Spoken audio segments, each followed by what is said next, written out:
जय माता दी मित्रों, कैसे हैं आप सभी। आशा करता हूँ मित्रों आप सभी अच्छे होंगे, स्वस्थ होंगे। मित्रों आज मैं आपको मद्दानन माता की साधना बताऊंगा और शाबर मंत्र में आपको बताऊंगा माई का। बहुत ही शक्तिशाली मंत्र है। इस शाबर मंत्र से आप माई मदानन की सिद्धि प्राप्त कर सकते हैं।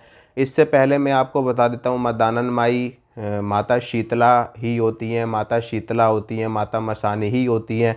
उन्हीं का ही एक स्वरूप आप इनको कह सकते हो। जब माँ भगवती, माँ आदि शक्ति मैदान से चलती हैं तो वो मदानन बन कर के चलती हैं। जब माँ भगवती, माँ आदि शक्ति चौराहे से चलती हैं तो वो चौगानन बन के चलती हैं। जब माँ भगवती अपने थान से चलती हैं, अपने स्थान से चलती हैं तो शीतला बन जाती है, माता मसानी बन जाती हैं।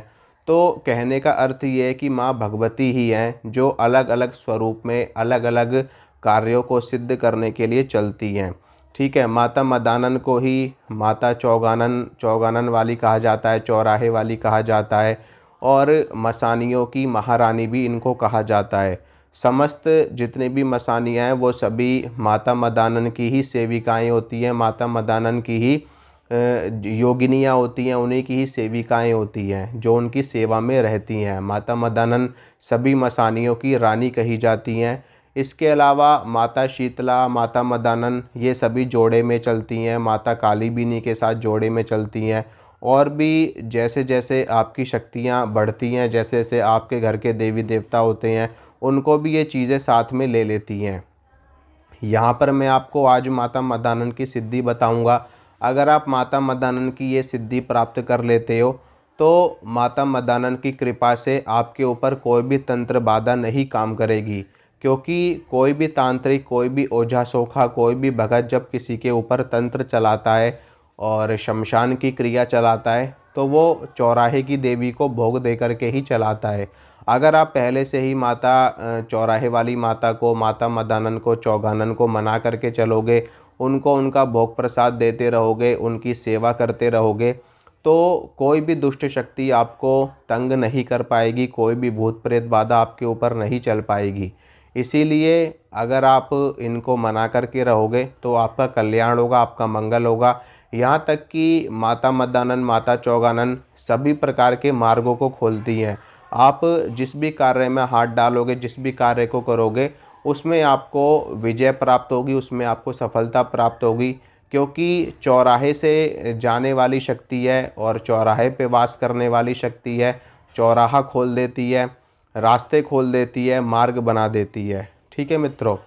तो सबसे पहले मैं आपको माई मदानन की साधना बताता हूँ, आपको करनी कब से है। देखिए, माता मदानन की साधना आप शुक्ल पक्ष के शुक्रवार से शुरू कर सकते हो, क्योंकि शुक्रवार माई का दिन होता है, माता रानी का दिन होता है। और शुक्रवार के अलावा आप शनिवार को भी माता की साधना शुरू कर सकते हो। ठीक है। शुक्रवार और शनिवार इन दोनों में से किसी भी दिन आप माता की साधना शुरू कर सकते हो। और शुक्ल पक्ष में कोई सा भी शुक्रवार हो, कोई सा भी शनिवार हो, अमावस्या के बाद जो दिन होते हैं वो शुक्ल पक्ष के ही दिन होते हैं। तो सबसे पहले आपको करना क्या है, देखिए, आपको एक लकड़ी की चौकी के ऊपर आपको लाल रंग का या फिर पीले रंग का वस्त्र बिछाना है। उसके ऊपर आपको माता मदानन की फ़ोटो स्थापित करनी है। माता मदानन की कर लो, नहीं तो आप माता शीतला की फ़ोटो भी स्थापित कर सकते हो। उसके बाद में माता की आपको पंचोपचार से, दशोपचार से, षोडशोपचार से पूजा करनी है माता की। माता को जल अर्पित करना है, भोग प्रसाद उनको अर्पित करना है। उनके समक्ष आपको घी का दीपक और तेल का दीपक जलाना है। धूप अगरबत्ती उनके समक्ष आपको जलानी है, उनको फूलों की माला पहनानी है, पुष्प अर्पित करने हैं माता को। और माता के लिए आपको श्रृंगार का सामान भी अवश्य रखना है। श्रृंगार आप जो माता को चढ़ाओगे वो पैकेट वाला नहीं होना चाहिए, खुला श्रृंगार होना चाहिए। और उसके साथ में एक छोटी सी चुनरी आप माता को चढ़ा सकते हो।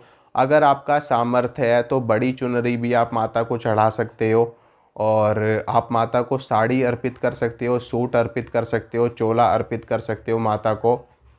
कहने का तात्पर्य ये है कि जैसा आपका सामर्थ्य है, जैसी आपकी भक्ति है, जैसी आपकी श्रद्धा है, जितनी आपकी आर्थिक स्थिति है उसके अनुसार आपको माता की सेवा करनी है। होने के बावजूद भी अगर आप नहीं करते तो वो अनुचित होता है। लेकिन अगर आपके पास नहीं है, आप मजबूर हैं, आप परेशान हैं, आप गरीब हैं, आप दुखी हैं, तो आप माता को अगर कुछ भी अर्पित नहीं करोगे और सच्चे मन से, सच्चे भाव से माता की सेवा करोगे तो माता उसी से ही प्रसन्न हो जाएंगी। अगर आपके पास कुछ भी माता को अर्पित करने के लिए ना हो तो आप माता को 2 बताशे भी चढ़ा सकते हो, 1 लौंग का जोड़ा चढ़ा सकते हो, इलायची का जोड़ा चढ़ा सकते हो, या फिर वो भी अगर आपके पास नहीं है तो आप मिश्री के दाने चढ़ा करके माता की साधना संपन्न कर सकते हो और सिद्ध कर सकते हो। तो ये साधना पूरे के पूरे 21 दिनों की साधना है। 21 दिनों में आपको माता की सिद्धि प्राप्त हो जाएगी।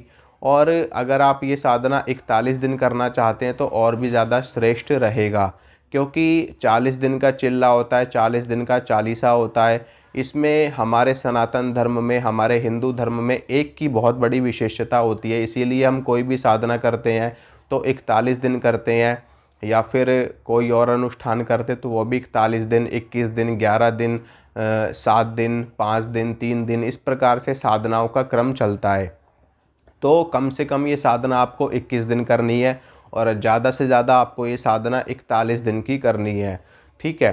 और एक चीज़ और बता दूं कि इस साधना में जब तक आपका जाप चलेगा तब तक आपको ब्रह्मचर्य का पालन करना है। अंडा, मीट, शराब आपको नहीं खाना, प्याज, लहसुन भी आपको नहीं खाना जब तक आपकी सिद्धि चलेगी, जब तक आपकी साधना चलेगी 21 दिनों तक या 41 दिनों तक, जितने दिन का आपने संकल्प लिया है। उसके बाद में आप खा पी सकते हो, कोई दिक्कत वाली बात नहीं है। लेकिन जब तक आप अनुष्ठान में रहोगे तब तक आपको पूरे नियमों के साथ में रहना है।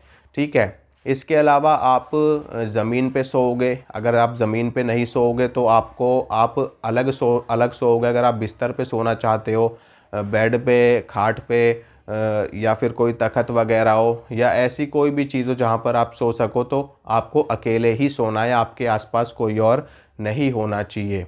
ठीक है। और बाकी मैंने आपको बता ही दिया, अंडा, मीट, शराब, प्याज, लहसुन, ब्रह्मचर्य का पालन, ये सारी चीज़ें आपको ध्यान में रखनी है। अब मैं आपको मंत्र बताता हूँ और मंत्र का जाप आपको कैसे करना है, कितनी माला करना है, वो भी मैं आपको बताऊँगा। तो सबसे पहले मित्रों आप लोग मंत्र सुनिए। मंत्र इस प्रकार है।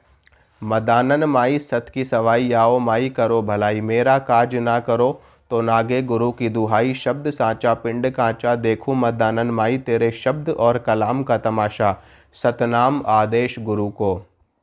ये माता का शाबर मंत्र है और इस मंत्र का जाप आपको रुद्राक्ष की माला पर करना है। कितनी माला जाप करोगे? कम से कम आपको 7 माला डेली की करनी है इस मंत्र की। ठीक है। 21 दिनों तक 7 माला करनी है या फिर 41 दिनों तक 7 माला करनी है। अगर आपके पास 21 दिनों का भी समय नहीं है तो आप 11 दिन भी ये साधना कर सकते हो। क्योंकि देखिए मित्रों, जितनी आप साधना करोगे, जितने दिनों तक आप संकल्प लोगे, उतनी ही शक्ति आपको प्राप्त होगी। अगर आप 11 दिन करोगे तो 11 दिनों के हिसाब से आपको शक्ति प्राप्त होगी। 21 दिन करोगे तो ज़्यादा शक्ति प्राप्त होगी। 41 दिन करोगे तो उससे भी ज़्यादा शक्ति आपको प्राप्त होगी। ठीक है। जितनी भक्ति, जितनी मेहनत, जितना कर्म, उतना ज़्यादा ही उसका प्रतिफल आपको प्राप्त होता है। अब मैं आपको बता रहा हूँ कि आपको रोज़ की 7 माला करनी है और जाप करने के बाद में अपना जाप माता को ही आपको अर्पित कर देना है। ओम गुह्याति गुह्य गोप्त्री त्वं गृहाणास्मत्कृतं जपम सिद्धिर्भवतु मे देवी त्वत्प्रसादात् महेश्वरी। इस प्रकार से बोल करके माता को अपना जप आपको अर्पित कर देना है और माता से सिद्धि की प्रार्थना करनी है, उनसे आशीर्वाद लेना है ताकि वो आपकी सारी मनोकामना पूरी करें, आपको रिद्धि सिद्धि प्रदान करें और आपके जीवन में जितनी भी बुराइयां हैं, जितनी भी नकारात्मकता है, सबका वो अंत कर दे, नष्ट कर दे। तो आशा करता हूँ मित्रों, जो जानकारी मैंने आपको दी है आपको अच्छी लगी होगी, आपको पसंद आई होगी। अगर मेरे द्वारा दी गई जानकारी आपको अच्छी लगती है तो वीडियो को लाइक करना, वीडियो को शेयर करना, चैनल को सब्सक्राइब करना। इसी तरह की जानकारी मैं आपको लगातार देता रहूँगा। मिलूँगा आपसे अगली वीडियो में। जय माता रानी।